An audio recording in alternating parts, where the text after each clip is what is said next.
Permettez-moi de vous servir. Mesdames et messieurs, bonsoir. Bienvenue dans ce magazine du dimanche consacré aux faits marquants de la semaine. Proclamé par l'Assemblée générale des Nations unies, le 3 mai de chaque année marque la journée mondiale de la liberté de la presse. La liberté de la presse ou la liberté d'expression ne sont pas seulement ces grands principes que l'on nomme défendre, ils éprouvent aussi dans la réalité du quotidien du journaliste. Le thème retenu cette année de cette célébration est de donner du souffle au journalisme vers une meilleure couverture de l'information, l'égalité des genres et la sécurité des médias à l'ère du numérique. Aboubakar Sidikimane. La date du 3 mai permet d'informer les citoyens sur les atteintes portées à la liberté de la presse. Dans des dizaines de pays à travers le monde, des publications sont censurées, condamnées, suspendues, alors que des journalistes, des rédacteurs en chef et des éditeurs sont harcelés, attaqués, détenus ou même tués. Tous les ans, la Journée mondiale de la liberté de la presse permet de célébrer les principes fondamentaux de cette liberté. Dans le contexte guinéen, cette réalité reste encore à désirer. La liberté de la presse porte très mal en Guinée. Quand vous faites une rétrospective des événements de ces 2 derniers mois, vous vous rendrez compte qu'il n'y a pas eu moins de 6 violations des droits des journalistes. Les journalistes guinéens sont souvent confrontés à plusieurs difficultés dans l'exercice de leur profession et manquent également de la protection des responsables de la communication. Il y a beaucoup à faire. Si tout n'est pas à faire, il y a beaucoup à faire. C'est pas une façon de m'attaquer, disons, au premier responsable de l'information, en l'occurrence le ministère, mais vous n'êtes pas sans savoir que plusieurs fois, l'actuel ministre menace de mettre des journalistes au pas, alors que c'est lui, notre vitrine. C'est lui qui doit nous protéger si nous sommes dans la légalité. Le journaliste doit être capable de s'épanouir dans un environnement permettant un travail indépendant, sans ingérence excessive et dans des conditions de sécurité. Mais très malheureusement en Guinée, cette question de sécurité manque toujours.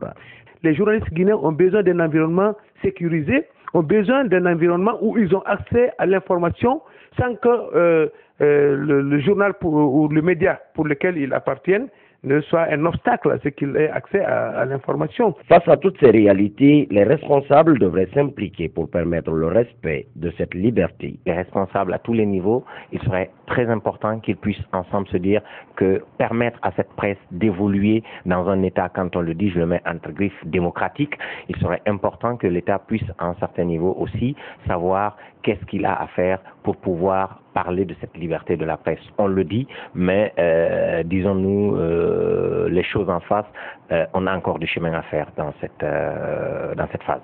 Cette journée sert de rappel aux gouvernants sur la nécessité de respecter les engagements en faveur de la liberté de la presse, de moments de réflexion pour les médias professionnels sur les questions relatives à la liberté de la presse et au respect de l'éthique et de la déontologie. À l'instar des autres pays membres de l'Organisation internationale du travail, la Guinée a célébré la 129e journée mondiale du travail vendredi. Célébrée sous le signe de la lutte contre Ebola, cette journée a connu la participation de l'ensemble de la couche salariale guinéenne au Palais du Peuple sous la présidence du chef de l'État, professeur Alpha Condé Marichela Fofana.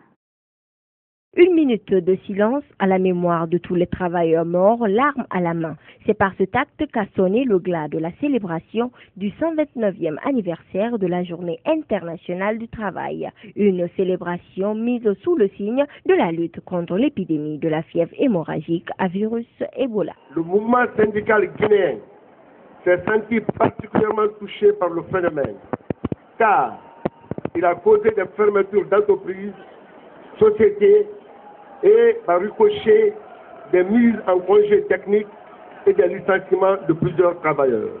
La mobilisation est plus que nécessaire pour bouter hors de nos frontières cette tueuse qui n'a épargné aucune couche sociale et aucune région de notre pays. Avec pour thème Ebola, insécurité et paix, cette fête a été l'occasion pour les travailleurs guinéens d'inviter les acteurs politiques au dialogue pour la paix et la cohésion sociale en Guinée. La classe ouvrière guinéenne invite l'ensemble des acteurs politiques à plus de responsabilités pour éviter à notre cher pays une crise majeure aux conséquences imprévisibles.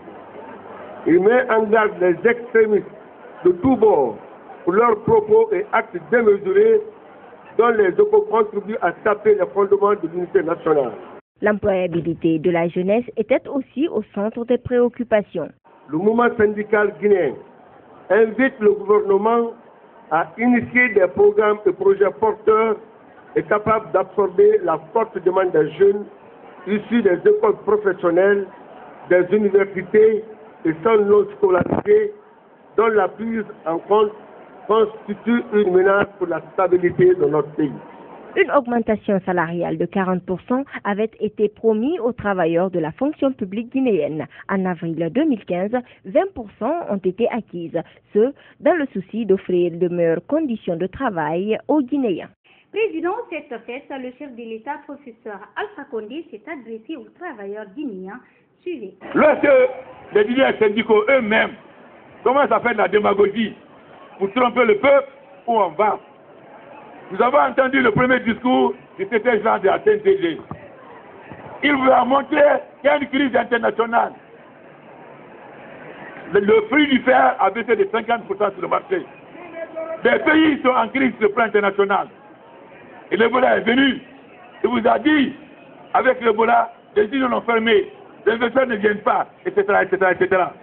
Donc, ça veut dire que les ressources, le gouvernement n'a pas de ressources.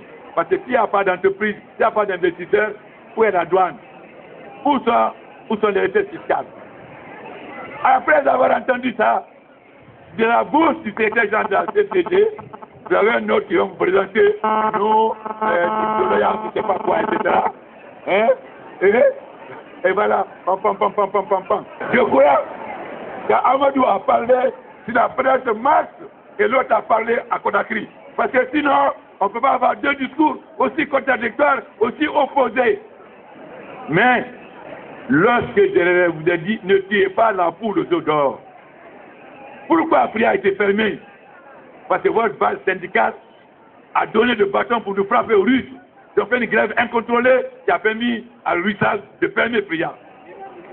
Et je vous l'ai dit, vous le savez. Vous le savez, je vous l'ai dit à nos rencontres. Et en parlant de cette journée, le 1er mai est férié, chômé payé et instauré pour fêter le combat des travailleurs et travailleuses.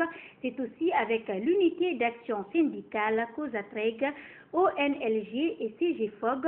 Ces trois centrales syndicales avaient réuni vendredi dernier des travailleurs à la commune de Matam pour parler également de la situation sociopolitique du pays et la lutte contre Ebola. Manian Condé pour plus de précisions.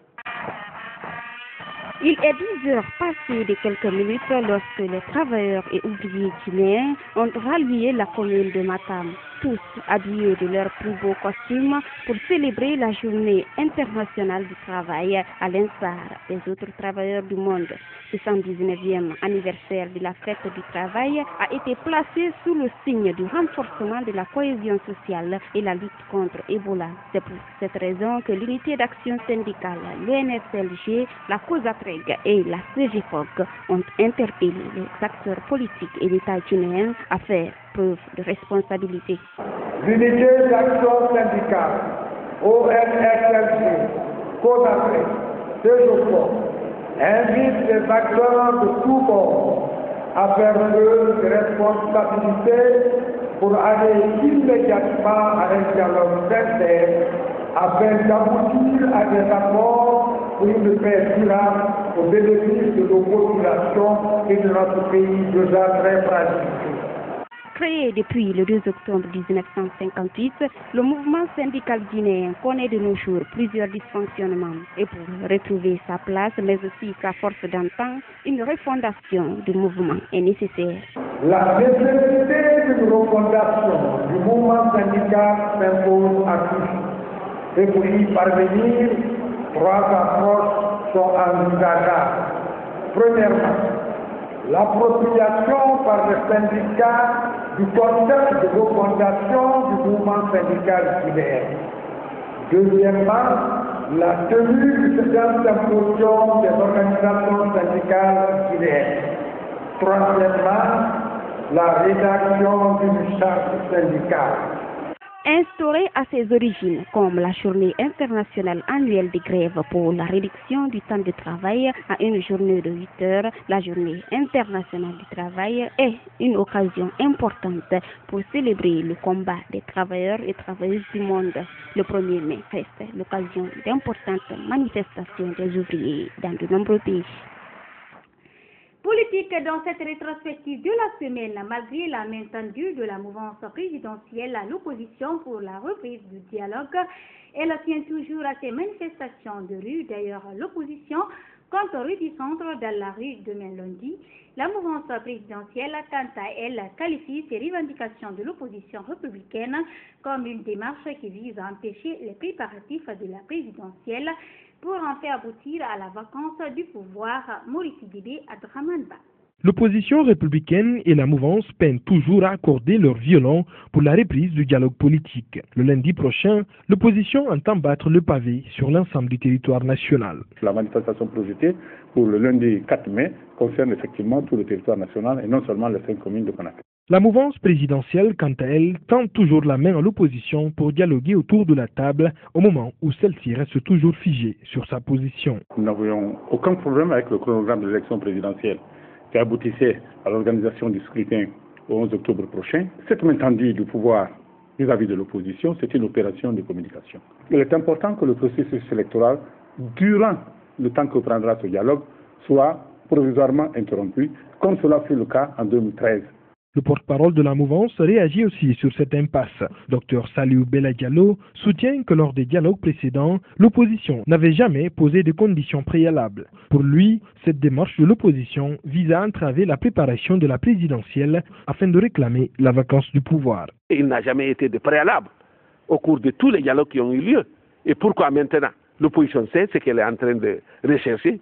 Il faut que cela puisse se pérenniser comme ça et que à un moment donné, qu'ils puissent profiter d'un trouble, ou bien que nous puissions évoluer comme ça, sans pouvoir être en mesure d'organiser les élections, afin que nous puissions aboutir à une vacance de pouvoir.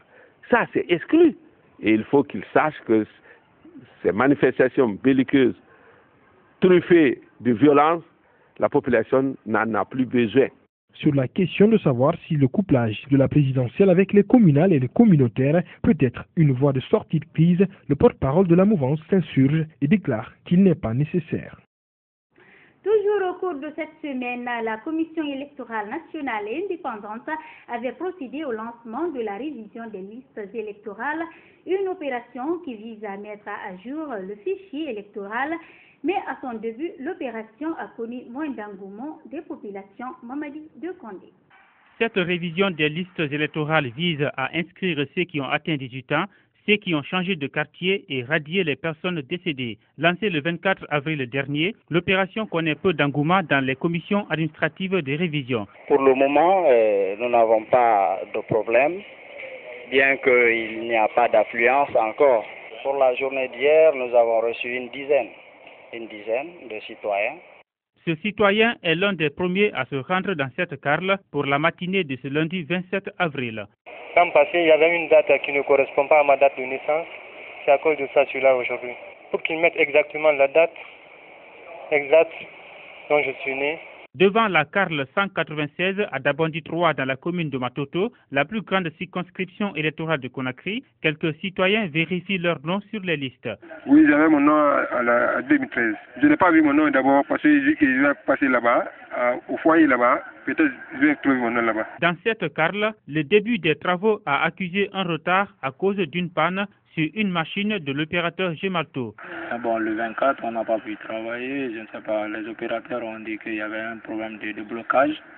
Mais après, à la suite, leur superviseur est venu pour débloquer et puis ça a marché.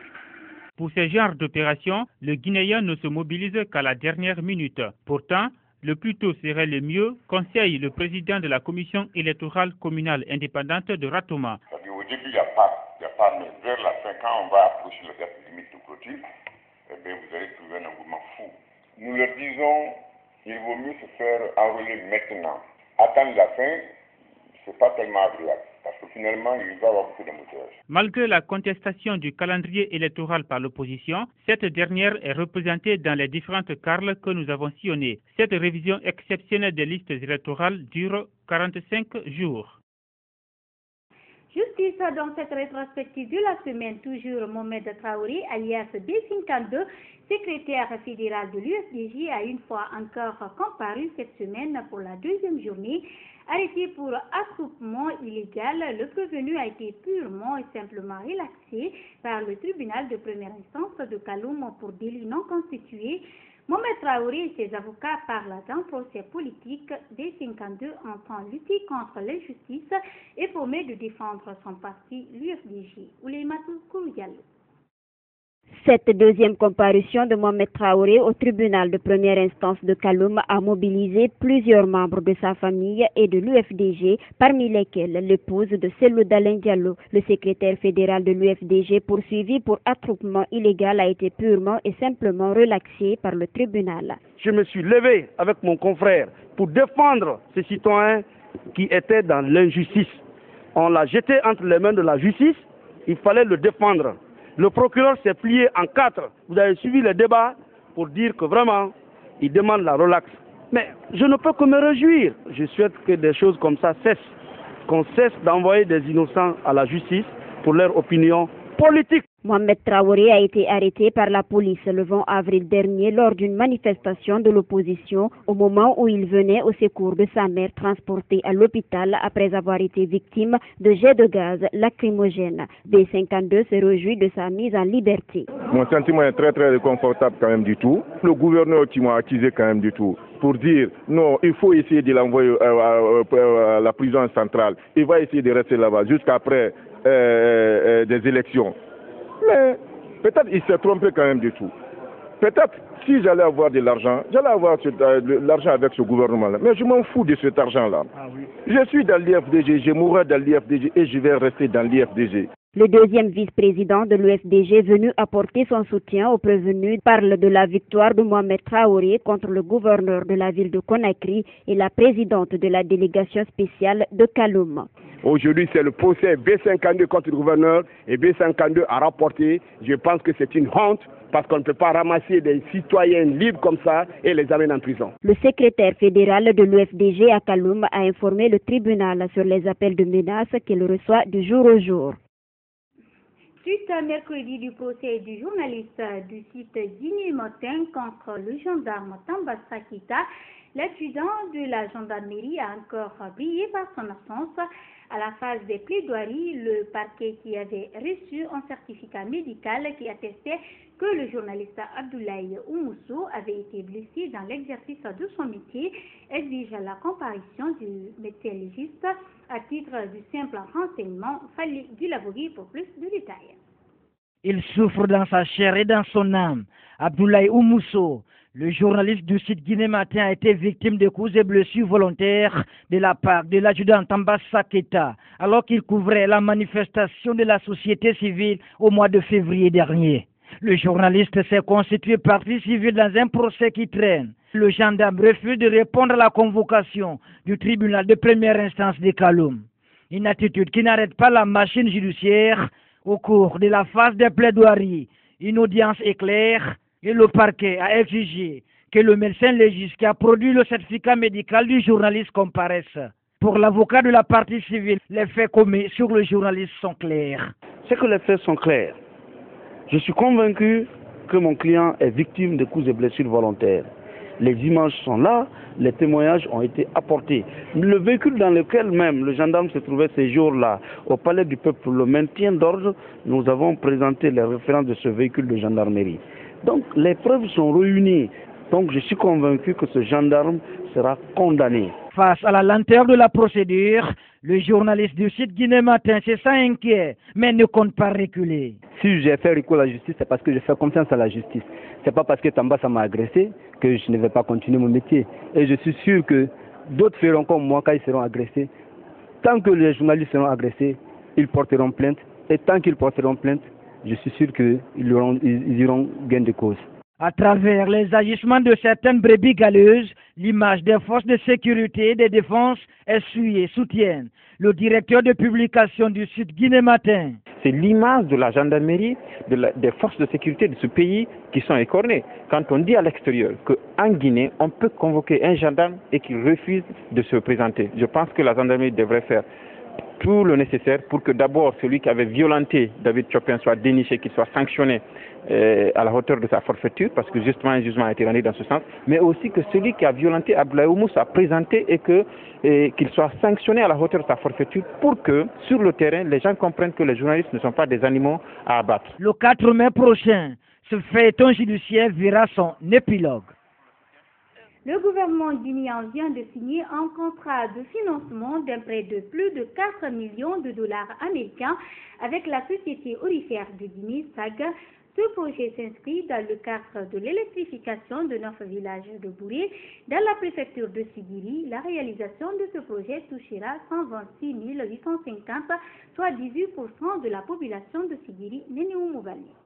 Cette signature du contrat de prêt avec la Société aurifère de Guinée, qui s'élève d'un montant de 4 857 500 dollars américains, s'inscrit dans le cadre de l'électrification de 9 villages de Bouré dans la préfecture de Sigiri. Ce projet touchera 126 850 habitants, soit 18% de la population de Sigiri. La SAG et le gouvernement guinéen vont permettre l'électrification de 9 villages environnant la mine de Sigiri pour un coût de réalisation de près de 5 millions de dollars américains que la société va mettre directement à la disposition de l'entreprise attributaire du marché pour l'achèvement des travaux de construction de la ligne électrique. Le ministre délégué au budget parle des modalités de remboursement de ce prêt. Le remboursement de ce prêt se fera en 8 échéances trimestrielles d'un montant par échéance de 600 187 dollars et commencera 90 jours après le décaissement du montant correspondant aux travaux réalisés par la société Kama Guinée SA. Les travaux d'électrification seront entièrement réalisés par la société Kama.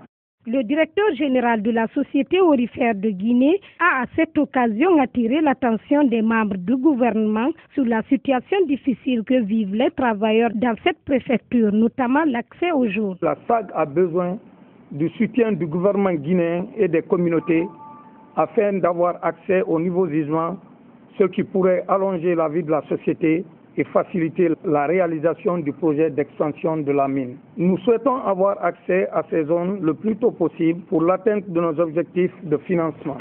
Selon le ministre des Finances et de l'Économie, pour la réussite de ce projet, la Société électricité de Guinée EDG doit s'impliquer fortement à fournir le courant dans ces 9 villages après son électrification.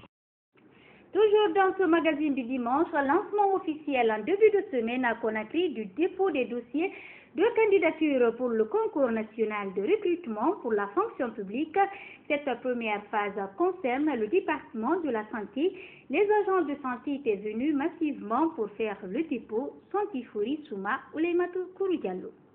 C'est à 10 heures ce lundi que l'enregistrement des 2000 candidats au concours de recrutement à la fonction publique a débuté. Cette première phase concerne le département de la santé. Il s'inscrit dans l'optique d'augmenter le personnel sanitaire en cette période épidémiologique. La procédure est très simple. Il suffit de remplir tous les dossiers demandés et de remplir les formulaires et tout est simple. Le frais d'inscription c'est 20 000. Satisfait, ce candidat lance un appel à l'endroit de ses collègues. Je dis à tous mes amis médecins qui ont passé par l'université Gamal Abdel Nasser de venir déposer leurs dossiers pour participer au concours de recrutement à la fonction publique, que chacun doit tenter sa chance, car c'est une seule fois dans 10 ans. S'agissant de la tranche d'âge et l'hiérarchie, le directeur adjoint du projet réhabilitation du fichier central et périphérique explique. Bon, la tranche d'âge, moi je ne l'ai pas inventée. La fonction publique a été trop claire. Il dit que pour tout cadre qui veut être, tout agent qui veut, toute personne qui veut accéder à la fonction publique, on a mis pour la hiérarchie à compte tenu de la durée du cycle de formation, qu'il soit vieux, de 45 ans, hiérarchie A. Quant aux hiérarchies B et C, on a la fourchette d'âge de 40 ans. Parce qu'eux, ils durent moins à l'école par rapport à ceux qui vont à l'université faire les recherches là. À noter que le dépôt des dossiers durera 2 semaines sur toute l'étendue du territoire national. Le collectif des jeunes fonctionnaires engagés mais non pris en charge depuis 2008 était dans les rues encore jeudi. Ces jeunes manifestants protestaient contre, disait-il, la mauvaise volonté du ministre de la fonction publique et certains de ses collaborateurs à satisfaire leurs revendications. Ils accusent Sékou Kourouma d'avoir organisé des engagements frauduleux de certains de ses proches à la fonction publique. Manian Kondé.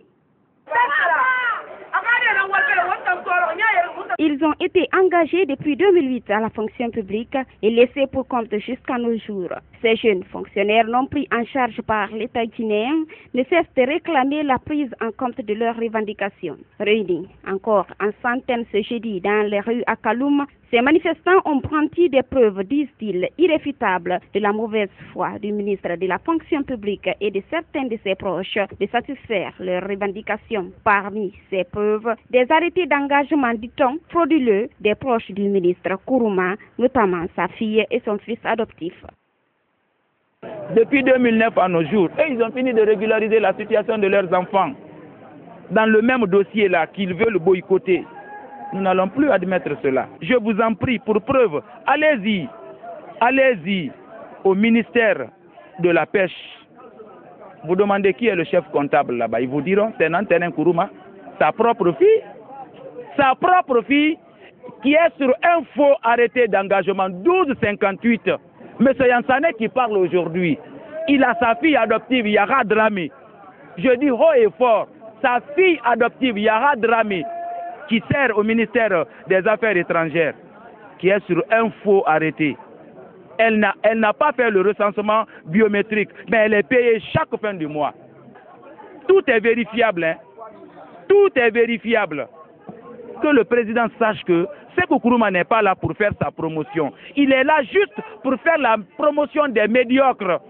Abba Sékou Kourouma, voilà ce que l'on pouvait entendre de ces manifestants. Mais malgré leur colère, ils reconnaissent les efforts du chef de l'État, du Premier ministre et du porte-parole du gouvernement pour leur implication effective dans la recherche d'une solution à leurs problèmes. Ils estiment que leur manifestation de ras-le-bol est loin de toute manipulation politique.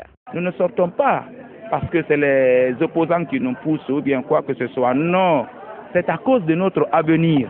On a dit, la liste là, nous sommes derrière le professeur Alpha Condé, nous sommes derrière le Premier ministre Saïd Fofana, pas une autre personne. Nous ne sommes pas derrière Sékou Kourouma. Nous ne sommes pas derrière Sékou Kourouma, qu'ils l'entendent. Il est jaloux du Premier ministre. Il a même accusé le Premier ministre à cause de ce dossier. Donc nous ne sommes pas des inconscients, nous ne sommes pas des malhonnêtes. Ces fonctionnaires non pris en charge mettent en garde le ministre de la fonction publique et son chef de cabinet contre la publication de toute liste d'engagement à la fonction publique avant leur prise en charge. Le comité de pilotage du projet de police de proximité s'est réuni mercredi pour faire la revue des activités du dit projet. La réunion avait regroupé les membres du comité, les cadres de la police nationale et le ministre de la Sécurité et de la Protection civile. Au cours de la rencontre, un bilan à mi-chemin a été présenté par le comité de pilotage, un bilan jugé positif. Denouma Silla. C'est une réunion convoquée par l'autorité policière pour faire le bilan de l'exécution des activités programmées depuis la phase de conception du projet de renforcement des capacités de la police nationale et sa réconciliation avec la population. La rencontre a mis l'accent sur le niveau d'avancement de chaque activité. Permet de revoir quelles ont été les activités réalisées durant la période sous examen, c'est-à-dire du 1er novembre 2014 au 22 mai 2015. en termes de renforcement des capacités de la police nationale, la professionnalisation des effectifs et de réhabilitation du cadre de travail des fonctionnaires. Ce projet de la mise en œuvre de la police de proximité en Guinée a été prolongé de 6 mois qui arrive à terme le 22 mai prochain. Il devrait former 700 policiers et réhabiliter le cadre de travail des fonctionnaires de la police guinéenne. Un nouvel appui donc a été décidé par l'Union européenne donc pour consolider les acquis de ce premier projet et donc permettre d'accentuer encore le travail qui a été fait donc en matière de police de proximité. Il a été proposé aujourd'hui donc d'aller travailler maintenant un petit peu en dehors de Conakry, donc sur les sites de Koya et de Dubreka. Le ministre de la Sécurité et de la Protection civile donc a, semble-t-il, validé donc cette option. Les résultats du projet constatés sur le terrain et présentés ce mercredi par le comité de pilotage satisfont les autorités policières. Je suis pleinement satisfait de l'accompagnement, de l'appui technique et financier des partenaires de l'Union européenne, de la coopération française pour la mise en place d'une police de proximité avec son noyau dur que nous appelons le Conseil local de sécurité et de prévention de la délinquance. Le comité de pilotage du projet projette d'étendre la mise en place de la police de proximité sur tout le pays, promouvoir les échanges entre la police et la gendarmerie, ainsi que d'appuyer les écoles nationales de la police dans leur système de formation.